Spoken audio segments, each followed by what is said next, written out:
A brave, intelligent Biafran man sends strong message to Biafra Deputy Prime Minister Dr. Ngozi Orubueze.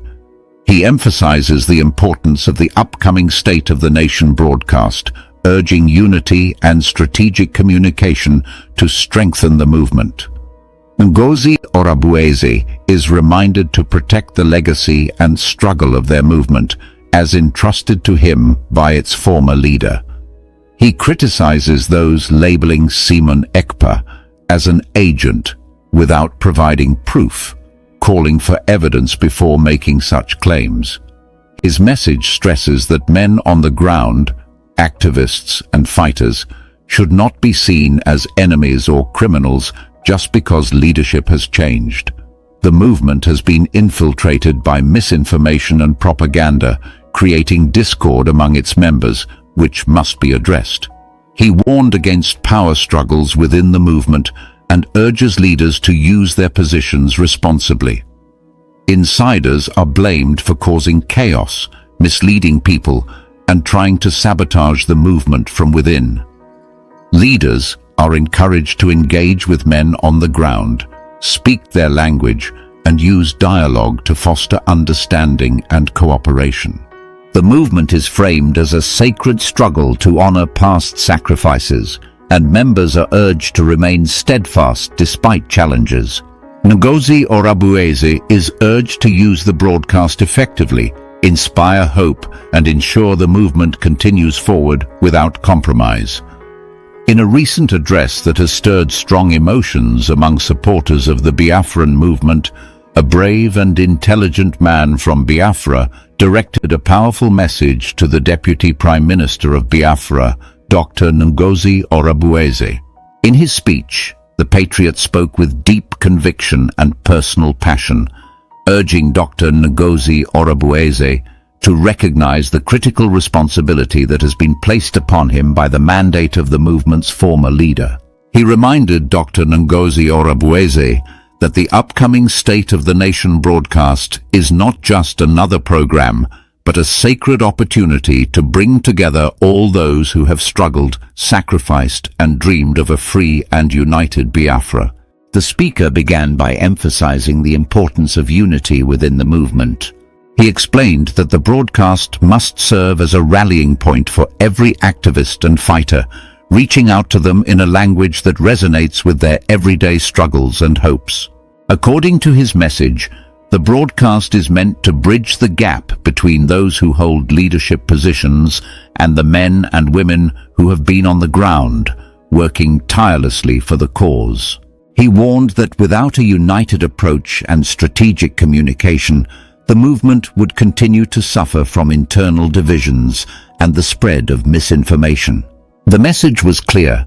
The integrity and legacy of the movement depend on every member understanding and embracing the common goal of protecting what their ancestors fought so hard to build. Throughout his address, the courageous man was unequivocal in his criticism of individuals who casually label influential figures such as Simon Ekpa as agents without any substantive proof. He challenged these baseless accusations and insisted that any claim of betrayal or treachery must be supported by evidence. In his view, making unsubstantiated allegations not only tarnishes reputations, but also sows seeds of discord among people who are already dealing with complex challenges. He stressed that the men on the ground, those whose daily efforts have kept the spirit of the movement alive, should never be unfairly branded as criminals or enemies merely because leadership dynamics have shifted. Instead, their commitment and sacrifice should be recognized and respected, and any misunderstanding must be resolved through open dialogue and mutual respect. The speaker also cast a critical eye on the internal chaos that has emerged from misinformation and propaganda. He pointed out that certain insiders, driven by personal ambitions or influenced by external forces, have taken to social media and other platforms to spread narratives that do nothing but fragment the movement. He lamented that these individuals, instead of uniting the people, have exploited every opportunity to create distrust and confusion among the members.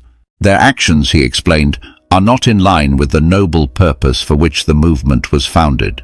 Rather than engaging in power struggles or petty rivalries, leaders like Dr. Ngozi Orabueze must focus on the larger picture, honoring the past sacrifices, strengthening the present unity, and paving the way for a future that truly reflects the aspirations of the Biafran people.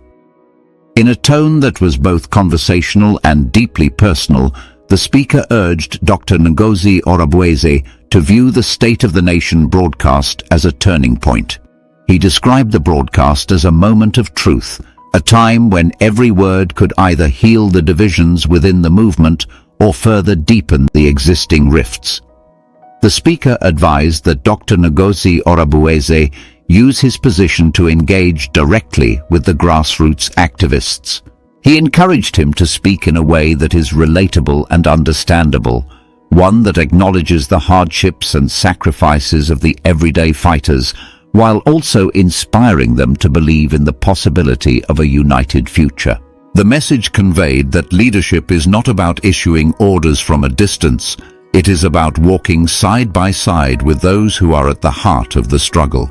The passionate orator did not shy away from addressing the issue of internal conflicts. He described how, over time, the movement had been infiltrated by voices that promoted division rather than unity. These individuals, according to him, were not genuinely interested in the welfare of the people, but were instead preoccupied with their own ambitions.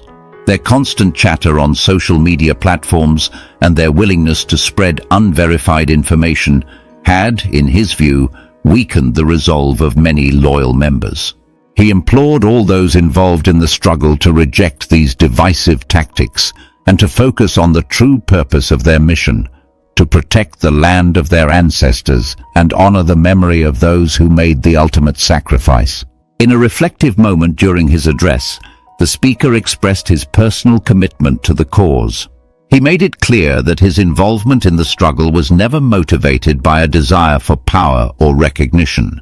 Instead, his aim was to support the movement from behind the scenes, ensuring that the hard-won mandate of the former leader was not lost amid the clamor of personal agendas and internal squabbles. He criticized those who had taken to using social media to amplify their own voices while undermining the collective efforts of the movement. His words served as a reminder that the fight for Biafra was not about individual acclaim, but about the shared destiny of a people determined to reclaim their heritage and secure a better future. The message also contained a strong call for strategic communication. The speaker stressed that the upcoming State of the Nation broadcast was a critical tool that could transform the trajectory of the movement. He urged Dr. Ngozi Orabueze to seize this moment to speak not only to the intellect of his supporters, but also to their hearts. By connecting with the lived experiences of the activists and fighters, he argued, the Deputy Prime Minister could inspire a renewed sense of purpose and collective determination. He believed that when leaders and supporters speak the same language of hope, respect, and understanding, it becomes possible to overcome even the most deep-seated internal challenges. Saw la social media that tomorrow, which is today, you got to go now, there will be State of the Nation broadcast. Today, there will be State of the Nation broadcast. Dr. Ngozi Orabueze pushed that.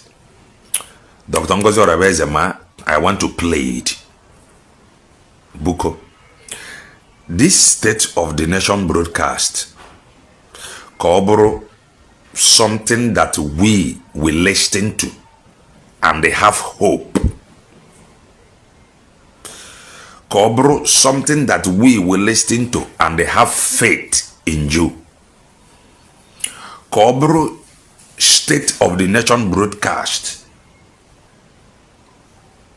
that we give all joy.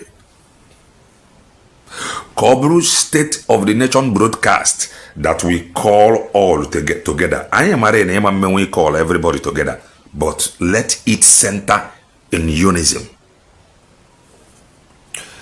This State of the Nation broadcast, achọrọ ka enwe achọrọ ka nkọcha dia. Mana amam na onye chekwara ịkọcha aja akọcha, but I am just saying, I think this is your first State of the Nation broadcast. Bukonem. Try to unite all with your speech. Try to unite men on ground with your speech. Make sure like your State of Nation broadcast. No, brother. Back on. I'm an equity. Provided. But hear this. I have no problem with anybody or whatsoever. You gotta go now. My problem is the same thing that I was asking. Okay. Those that was with him then. I said that Mazepa is an agent and we are asking for evidence. They could not provide us evidence. The same thing is what is happening now. Mazepa defeated them. That is because he was genuine. The same thing has happened. You redeclared Biafra. All of a sudden, they said that you are an agent. And I said, give us evidence. And up till now, they have not provided it. If you have any personal issue with Dr. Ngozi Orebeze, go and settle it. Away from this USB redeclared. We don't care who like it or not. That is your own cup of tea. Away from that USB.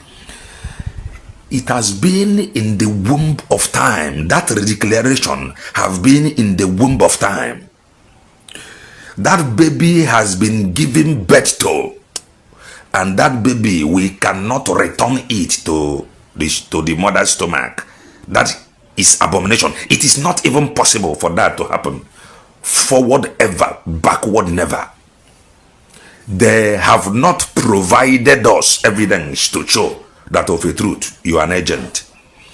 And that is the same thing I want you to do or see men on ground as. Men on ground cannot suddenly become never do wells because no chichi ruginaka. I understand that you will introduce your own strategies or your own patterns. Man, try as much as you can to make sure that you work with them that is ready to work with you. They sworn an oath, according to Ifeanyi and media, to defend the land of their ancestors. Those that is ready to stand by that oath, please kindly work with them. They cannot suddenly become never do wells because no rugenaka. Same thing I am saying about you to those that is fighting you. You cannot just become an enemy because you redeclared Biafra or because Mazepa is not here. So Bukonem, this is your State of the Nation. Ana Maria Nkocha Kaogaredia Husia. This program you will see it early morning. Inwoti ishi aya ka ofia. Obuno nwebe one nde kwadobru. Ntu isi we deboye. Ka o di ka erase the dust. Buko.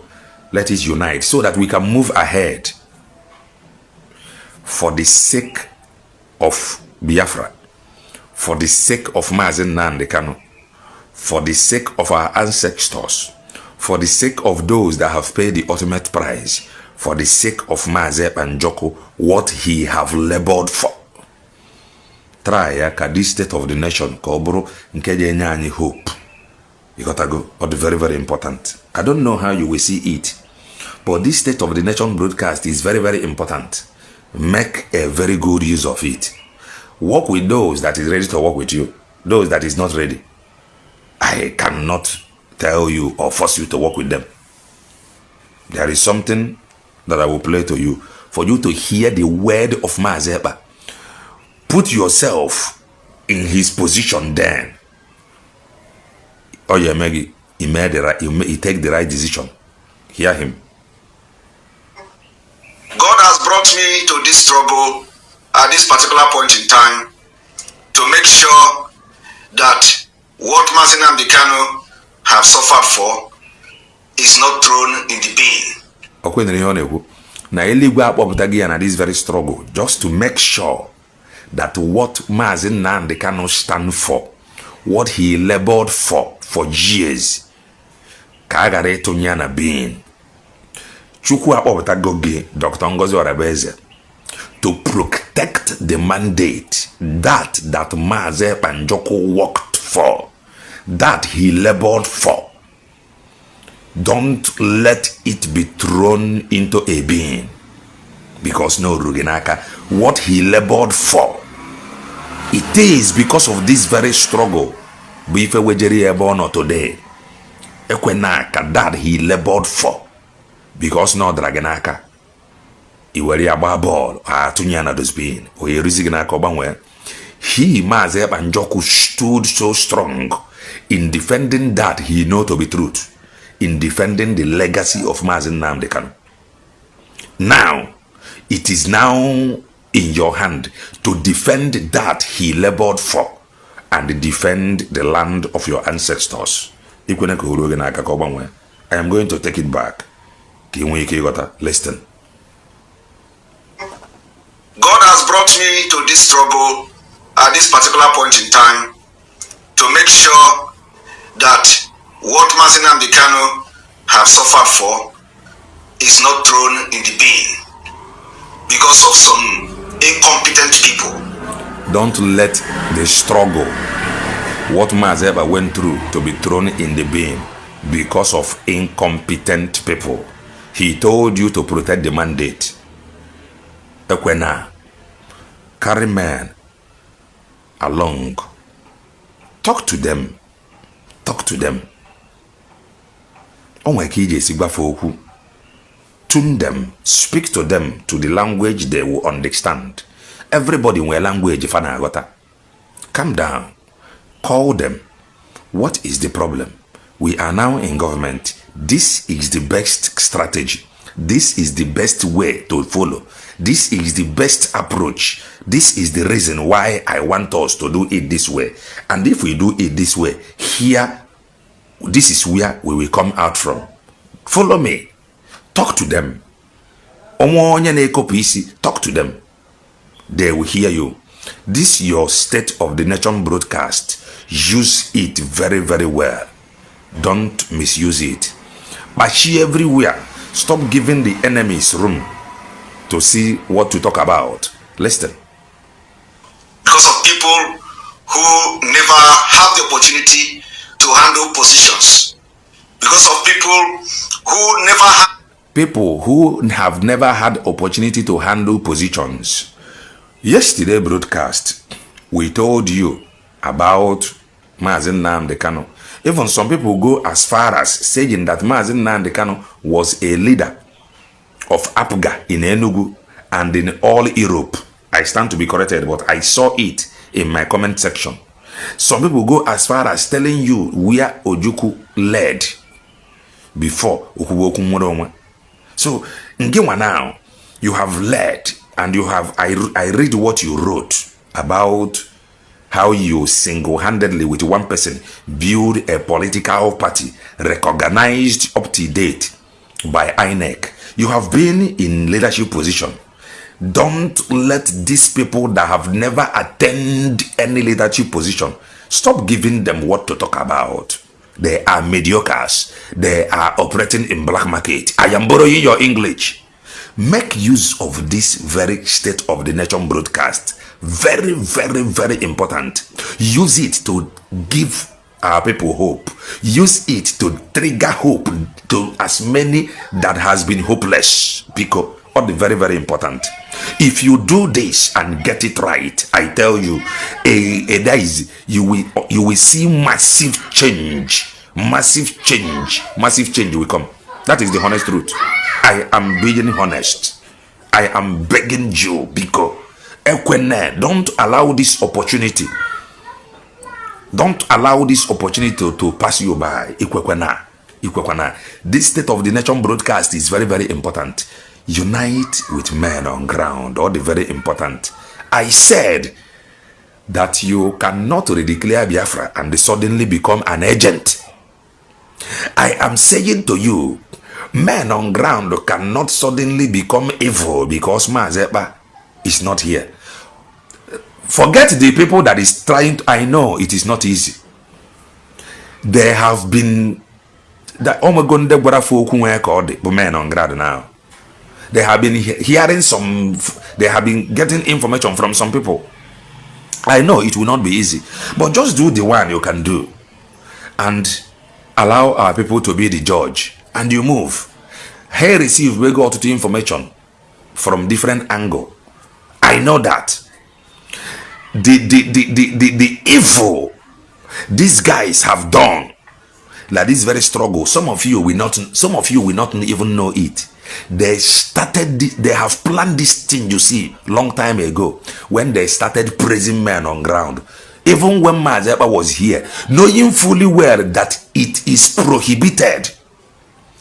Somebody in the media praising men on ground because Ekpa, nobody allowed you to talk to men on ground, but they started praising men on ground right before Ekpa. That was when they sowed this seed of discord.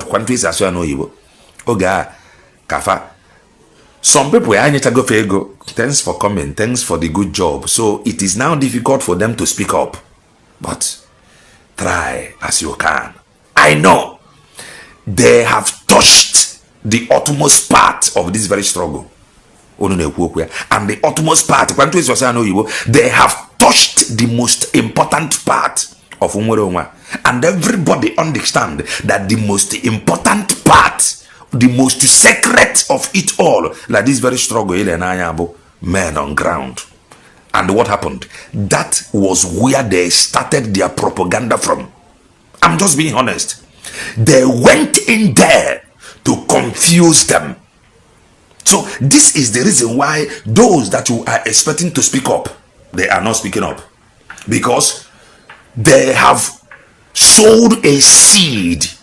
Ukwojo ejigo ukwojo obarwandi obi. Ejigo asri kojo fobi. Ejigo otutu ife maybe obi men on ground. But I am asking and pleading with obi etiwa na nke egwepia. Madam Buko, do your part, do your best. That he Ekpa fought for, protected, defended. But the gangsters, they have done more harm than good. Recently, we saw la social media. Commander Gentle called out that very account to Ross. This very account, Ross, I have equally listened to. I so much believe on that account until I see reason to begin to doubt it. And I raised the alarm before he threatened me. I love the account. Everybody loved the account. Do listen to him until he began to manipulate the minds of our people. Misinformation. The guys at work, the gangsters, they understand this media very, very well. The guy began to write something, attaching it. Do you know that guy said that the military can overthrow the government? You don't know. That very account have done more harm than good. But recently, after that called out from Commander Gentle, that very account, now when he wrote, he will write, see something Ross, no longer Igwebotozo. These gangsters, they have far cosago men on ground, Anya. That is the honest truth. But just do your part. Do your part. Do your part. Do your part. Follow peace with all men. We are here to build, not to destroy.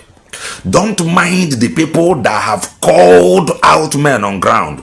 We are waiting for them to apologize. They say that they are criminals and kidnappers. How?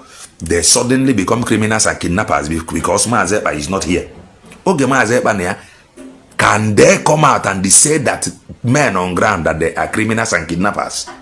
So what if the government want to work based on this information, these individuals, na seculars na social media? You see how they will lead the government to? Because try as you can to make sure you unite all men. What the very, very important. For that Maazị Ekpa labored for, already in vain. Because Maazị Ekpa don't run to tuta. During his time, he stood so strong. For that Maazị Nnamdi cannot fought for. Madam, what is it? To protect that he stand for. Let's continue to listen. Had opportunity to know what is leadership until the struggle for Biafra and the IPOB. So I have not come to this struggle to drag position. I'm not interested. I hope you are listening to Maazị Ekpa. He is not interested in position or leadership. Just like me, I am not your member. I prefer working from far. I do my thing based on the information that is obtainable on social media. Anyone in the secret, leave it there. We only talk what is on media. Let's continue. I'm absolutely not interested in any position in IPOB. I have made it very clear, and I will continue to make it very clear. I am not interested. I have never shown my interest to any position in this IPOB. I am not interested. As a matter of fact, working from behind will be more productive for anybody who have the best interest of the struggle. Working from behind. Who are those people that is causing problem on social media? Those walking from inside, green snake under green grass. They are more deadly than the people that is walking from outside. They are the people causing chaos. They have no solution, but they are more spiritual than everybody. Yet they have never profiled any solution. They have never encouraged, advised. Those insiders, they are the problem people are having today. Not people from outside. Because they are the people who know it all. What happened? They are the same people that is being used to poison the mind and the heart of men on ground against the noble cause they have sworn to defend and protect. Insiders. They are the problem, not outsiders. Who were those that sold Maazị Nnamdi Kanu? Insiders. Maazị Ekpa Nogodia. Who are those that maybe some of the insiders can contribute to it? Because you cannot tell me that immediately he was invited, you were telling Biafrans, oh, he went for national duty, national assignment. I am not a national assignment. I am for the next. Oh, leave everything how it is, you. In a grab power. Oh, you are sacking everybody in a grab power. Oh, leave it like that.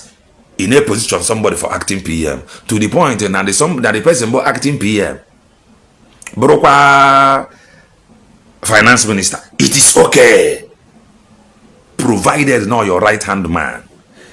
We that is not an insider. Peace. Udotorato. Na nebai.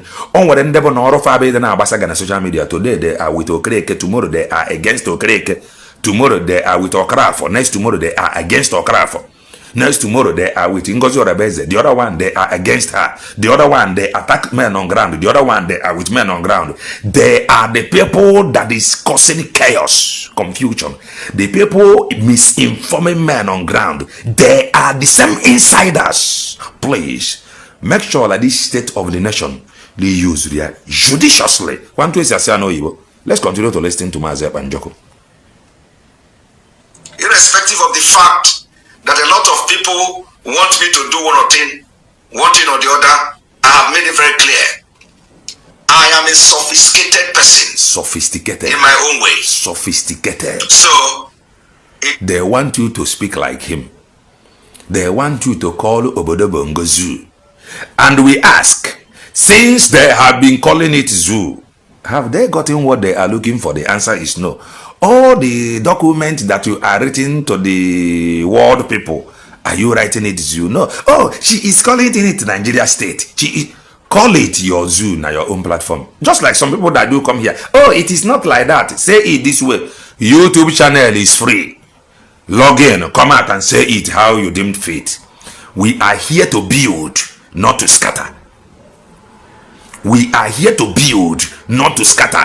I am a preacher of the gospel of redemption. I am preaching it with anointing and keep as well. That is the honest truth.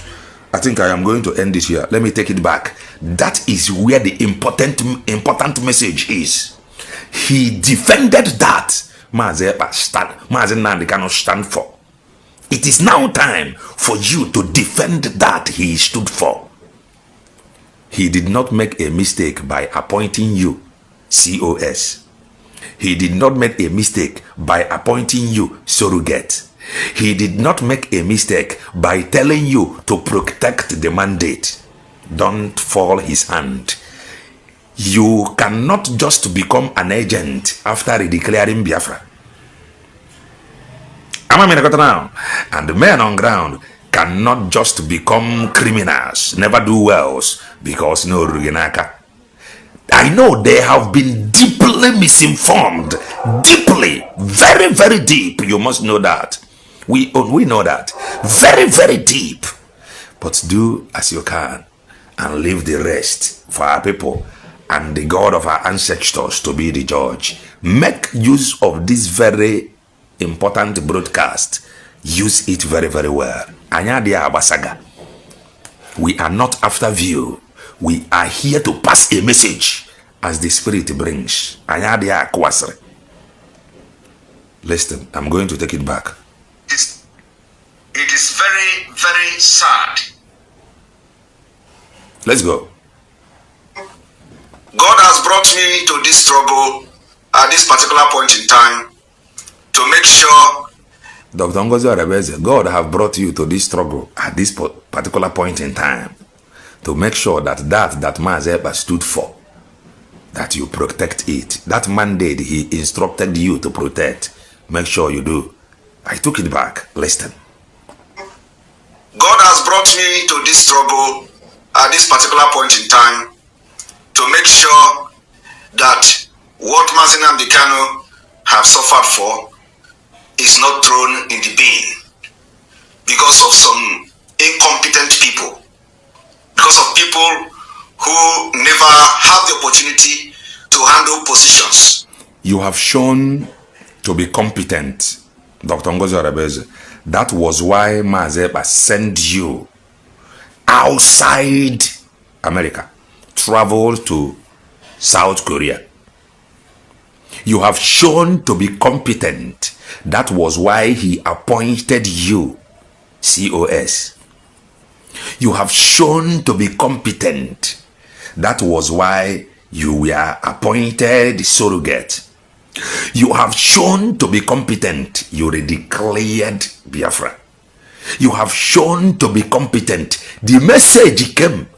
Go until you understand the magnitude of that message. Go and tell her about the mandate. When you tell her about the mandate, she will understand. What did they tell the other people? Oh, fall back. Fall back, because he was misinformed. That may be, that is if that message actually came from him. He was misinformed. Don't let what he labored for. I still repeat, you cannot suddenly become saboteur because you see or you saw every reason why to make sure that the redeclaration never happened. And you allowed God to use you for it to happen fearlessly. Because some people now was saying on social media, if you call them to come and do it out of fear, then we run. Not that they are not a citizen from their various nations, but out of fear, then go run. But you fearlessly redeclared it, and the message said, protect the mandate. Tell me one message he have given to these people. Just since all these things, tell me one vital message they have gotten. If not, return to Brigi. That was they misinformed him. That is if loku asianon webta. So Madam Buko, use this state of the nation very, very well. The opportunity the Waganaka, use it very well. Reach out to men on ground. It is sad the way into Ifesiaga. Man, you must know, our people must understand that the gangsters, that they have done more harm than good. That is the honest truth. They have done more harm than good. They have touched the most dangerous part of this very struggle, which is men on ground. Men that Mazeba called angels. That the angels, the men he called angels is the same man. Some people were telling you that they are criminals and kidnappers, and we were here looking at them. Today they are now apologizing. Oh, men on ground do, men on ground do. But what changed? Let's say that the government want to function based on your information you dish out like social media. Today you call them criminals, and the government will be like, how can I go and be funding criminals because we want peace in our land? All of a sudden, they are no longer begin to fund them. Okay, you are encouraging the government to begin to fund the criminals. We know they do saga. No means say we cannot saga. Raise a dangerous dust. But we choose the path of peace to make sure no doctorate or the nanebine. Makebo na 2 elephant na log. The ground will be Hannah Sophia. Madam, they cannot suddenly become never-do-wells because no ishi ruginaka. I know you will introduce your own patterns. Try to talk with them. Let them see reason to understand that we are now in government. Introduce your pattern to them. Tell them why they must work it this way. At least let them start doing. Very soon, Mazepa will join us. That is the honest truth. Use this very state of the nation very well. And I want to beg, there is pictures that I am seeing online. That pictures, can you see describe here? I have been seeing some pictures, but recently, the ones that I saw, and not your pictures, they were sharing, saying that it is wedding. Show example. Una ekwesi descend the solo, idine eji their picture, na eme ihe caricature. Ihe a bụ ife ndị emeri na-eme. Ndị emeri na-eme ife a. Mgbe anyị fụrụ ife a bụ during the time of IPOB DOS, that was when we saw it. We can do better. Talk to our people. That pictures circulating. I have seen them. Picture of Sonny Aparawa. I have seen them. Pictures of Ogenkere. I have seen even picture of Chiamaka Ajere. Even picture of Adadioramma. I think these are 4 people that I have seen their pictures. All these things are unnecessary. We should stop. We can do better. We want to preach the gospel of redemption that we pierced the bone marrow of Ndijana Ekwekwe.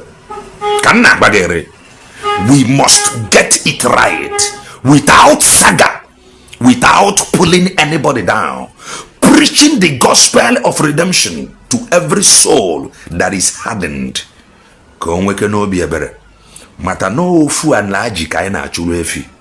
Very, very important. Talk to our people. Give them hope. Give them assurance that we may move.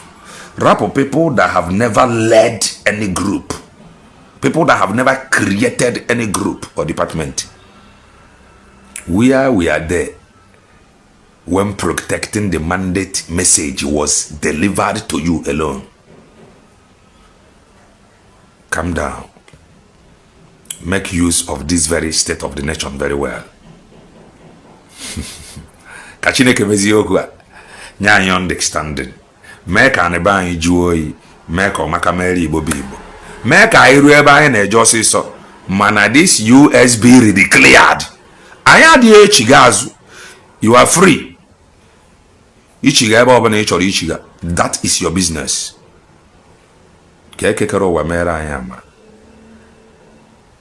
Melt every heart. Melt wara anyị obi niile siri ike out of gossip, envy and jealousy. Ka anyị baa na ọdịmma ruo ebe anyị na-eje ọsịsọ n'aha Eze Chi Okike Abịama ise. This is the end of our news update. Please click the icon on the top right corner of your screen to watch my next video. You will enjoy it. I will see you again in my next update. Enjoy the rest of your day. Goodbye for now.